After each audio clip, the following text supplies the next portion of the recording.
جنت کے 8 دروازوں میں سے ایک دروازہ ہے. ایک تو وہ مشہور حدیث ہے نا کہ لا حول ولا قوت الا باللہ کنز من کنوز الجنہ، یہ جنت کے خزانوں میں سے ایک خزانہ ہے. جہاں یہ خزانہ ہے وہاں جنت کے دروازوں میں سے ایک. گویا کہ اللہ کے نبی اپنی امت کو یہ ترغیب دینا چاہتے ہیں کثرت کے ساتھ اللہ کا ذکر کرنا، اللہ کی تسبیح کرنا، اللہ کی تحمید کرنا، اللہ کی تقدیس بیان کرنا. اس کا نتیجہ یہ ہوگا کہ اللہ روز قیامت ایسے بندے کو باب لا حول ولا قوت الا باللہ سے جنت میں داخل ہونے کی نعمت عطا فرمائیں گے. اور جہاں اس کے اخروی فوائد ہیں، پیارے پیغمبر صلی اللہ علیہ وسلم تو سیدنا حسن و حسین رضی اللہ تعالیٰ عنہ کو حکم دیا کرتے تھے یہ تسبیحات اللہ کے ذکر کے جو کلمات ہیں ان کا صرف یہ فائدہ نہیں کہ قبر میں فائدہ ہوگا، حشر میں فائدہ ہوگا، روز قیامت اور جنت میں جانے کا فائدہ ہوگا، اس کے دنیاوی اخروی اللہ کے رسول صلی اللہ علیہ وسلم نے فوائد ذکر کیے ہیں. فرمایا کہ آمرکما بسبحان اللہ و بحمدہ سبحان اللہ العظیم. اے میرے نواسوں اور بیٹو حسنین کریمین رضی اللہ تعالی عنہما، میں تمہیں حکم دیتا ہوں کہ تم کثرت کے ساتھ سبحان اللہ و بحمدہ سبحان اللہ العظیم کا وظیفہ کیا کرو، ورد کیا کرو، ذکر جو ہے وہ ادا کیا کرو. اس لیے کہ فإنها تسبیح کل شیء وبها يرزق كل شیء. فرمایا کہ کائنات کی ہر مخلوق کی یہ تسبیح ہے، اور جب ہر مخلوق یہ تسبیح کرتی ہے اس کے بدلے میں اللہ ان کو رزق عطا کرتا ہے. تو آج ہم انسان ہو کر اللہ کی تسبیح کریں، اللہ کی عبادت کریں تو کیا اللہ ہمیں رزق نہیں دے گا؟ یہی وجہ ہے کہ صحابہ کرام فضائل کو سننے کے بعد ان کے اندر شوق عبادت پیدا ہوتا تھا. صحیح مسلم کی حدیث پاک ہے، اللہ کے رسول صلی اللہ علیہ وسلم نے ایک مجلس صحابہ کے اندر موقع پر 4 سوالات اٹھائے. فرمایا کہ میرے صحابہ تمہیں دین بڑا بتلاتا ہوں، بتلاؤ تمہاری عملی کیفیت کیا ہے، تم عمل کتنا کرتے ہو. آج کے ہمارے نوجوانوں کا جذبہ کیا ہوتا ہے کہ دین کا علم کا نالج بہت زیادہ اکٹھا ہونا چاہیے، معلومات زیادہ ہونی چاہیے. لیکن میرے بھائیوں صحابہ کرام کا ایک ہی جذبہ ہوتا تھا نالج اکٹھا کرنے کا، معلومات لینے کا کہ دلنی علی عمل اذا عملتہ دخلت الجنہ. اللہ کے نبی کوئی ایسا عمل بتائیں میری معلومات میں دین کے حوالے سے اضافہ فرمائے کہ اس معلومات کو سامنے آنے کے بعد میں عملی طور پر اختیار کروں جس کے نتیجے میں رب کی جنت کا وارث اور مستحق بن جاؤں. تو اللہ کے نبی صلی اللہ علیہ وسلم نے پوچھا من اصبح منکم اليوم صائما، تم میں سے آج کون روزہ رکھ کے آیا ہے؟ سیدنا ابو بکر صدیق رضی اللہ تعالیٰ عنہ عرض کرتے ہیں اللہ کے رسول میں نے آج نفلی روزہ رکھا ہے. آپ نے فرمایا بیٹھ جاؤ. من اتبع منکم اليوم جنازہ، تم میں سے کوئی مسلمان کی جنازہ پڑھ کے آیا ہو؟ ہاں اللہ کے رسول میں یہ کام کر کے آیا ہوں. ابو بکر آپ بیٹھ جاؤ. پھر آپ نے پوچھا من اطعم منکم اليوم مسکینا، کوئی ہے کسی مسکین نادار فقیر محتاج آدمی کو کھانا کھلا کے آیا ہو؟ اللہ کے نبی میں یہ کام کر کے آیا ہوں. آپ نے فرمایا ابو بکر بیٹھ جاؤ. فرمایا من عاد منکم اليوم مریضا، تم میں سے ہے جو کسی مریض کا حال پوچھ کے آیا ہو؟ ہر سوال کا جواب دینے کے لیے کون کھڑے ہوتے ہیں؟ سیدنا ابو بکر صدیق رضی اللہ تعالی عنہ. اللہ کے نبی صلی اللہ علیہ وسلم نے سوالات کا سلسلہ بند کیا. فرمایا کہ ہر سوال کا جواب ابو بکر کھڑے ہو کر دے رہے ہیں اپنی پوری امت کے لیے، قیامت تک کے آنے والے لوگوں کے لیے. ایک سنہری اصول آپ نے بیان فرمایا. فرمایا کہ یہ ابو بکر کا جذبہ ہے، یہ ابو بکر رضی اللہ عنہ کی لگن ہے. فرمایا کہ مجتمعنا فی امرئ الا دخل الجنہ، قیامت تک آنے والے انسانوں میں سے کوئی بھی انسان اپنی زندگی میں یہ نیک اعمال جمع کر لے وہ بھی جنت میں جا سکتا ہے. فقراء مہاجرین کی حدیث آپ نہیں سنتے کہ اللہ کے نبی کے پاس آئے یا رسول اللہ ذهب اهل الدثور بالدرجات الاولى والنعيم المقيم، یہ انصاری بھائی نیکیوں میں آگے بڑھ گئے. اللہ کے نبی نے فرمایا وہ کیسے؟ یا رسول اللہ جیسے ہم نماز پڑھتے ہیں ویسے وہ نماز پڑھتے ہیں، جیسے ہم روزہ رکھتے ہیں ویسے وہ روزہ رکھتے ہیں، لیکن کچھ اعمال وہ مالدار ہونے کی وجہ سے کر سکتے ہیں اور ہم نادار ہونے کی وجہ سے نہیں کر سکتے. انہم یحجون ولا نحج ویعتقون ولا نعتق، وہ حج عمرہ کرتے ہیں، وہ غلاموں کو آزاد کرتے ہیں، ویتصدقون ولا نتصدق، وہ صدقہ خیرات کر سکتے ہیں. اللہ کے نبی ہم پیچھے کیوں رہیں؟ آپ صلی اللہ علیہ وسلم نے ان کی حوصلہ افزائی فرماتے ہوئے ایک عمل بتلایا ان کو. فرمایا کہ تسبحون وتکبرون وتحمدون دبر كل صلاۃ 33 مرہ. ہر نماز کے بعد 33 مرتبہ سبحان اللہ الحمدللہ اللہ اکبر پڑھ لیا کرو. اس کی 3 فضیلتیں حاصل ہوگی. کتنی؟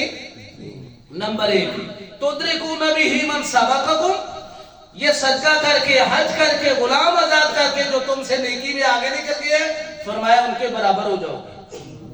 دوسری فضیلت وَتَسْبِقُونَ بِهِ مَنْ بَعْدَكُمْ، جو اس عمل کو اختیار نہیں کر پائیں گے ان سے تم آگے نکل جاؤ گے.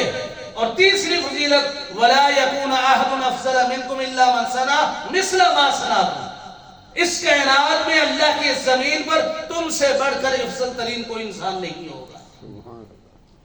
موطا امام مالک کے اندر آتا ہے کہ جہاں صحابہ رسول کا جذبہ عبادت یہ تھا وہاں صحابیات بھی اس معاملے میں پیچھے نہیں. ام المومنین سیدہ عائشہ رضی اللہ تعالی عنہا کے بارے میں آتا ہے کہ وہ نماز چاشت باقاعدگی کے ساتھ دوام کے ساتھ پڑھا کرتی تھی اور اتنی لگن کے ساتھ اتنی محبت کے ساتھ ادا کیا کرتی تھی. وہ فرمایا کرتی تھی کہ لو نوشر علی ابوایا ما ترکتہن، کہ میں نماز چاشت کی نیت باندھ چکی ہوں اور پیچھے سے کوئی خوشخبری لے کر آنے والا یہ خوشخبری لے کر آئے اور بتلائے مجھے کہ آئے عائشہ تیرے ماں باپ زندہ ہو کر دوبارہ دنیا میں لوٹ آئے ہیں، اللہ کی قسم ما ترکتہن، یہ بشارت سننے کے باوجود بھی میں اس نماز کو چھوڑوں گی نہیں. اس لیے میرے بھائیوں ضرورت ہے اس عمل کی کہ ہم اپنی زندگی کا جائزہ لے کر زیادہ سے زیادہ کثرت کے ساتھ نیک اعمال کرنے کی کوشش کریں. اس لیے کہ اذا كنت في الدنيا عن الخير عاجز فمهما في يوم القيامة سانو، آج دنیا کے اندر ہم صحت بھی رکھتے ہیں فارغ اوقات بھی رکھتے ہیں اور خیر کا عمل کرنے سے عاجز آ جائیں تو روز قیامت پھر کیا کریں گے؟ اللہ تعالی ہمیں توفیق عطا فرمائے. آمین. وما علیہ الا البلاغ.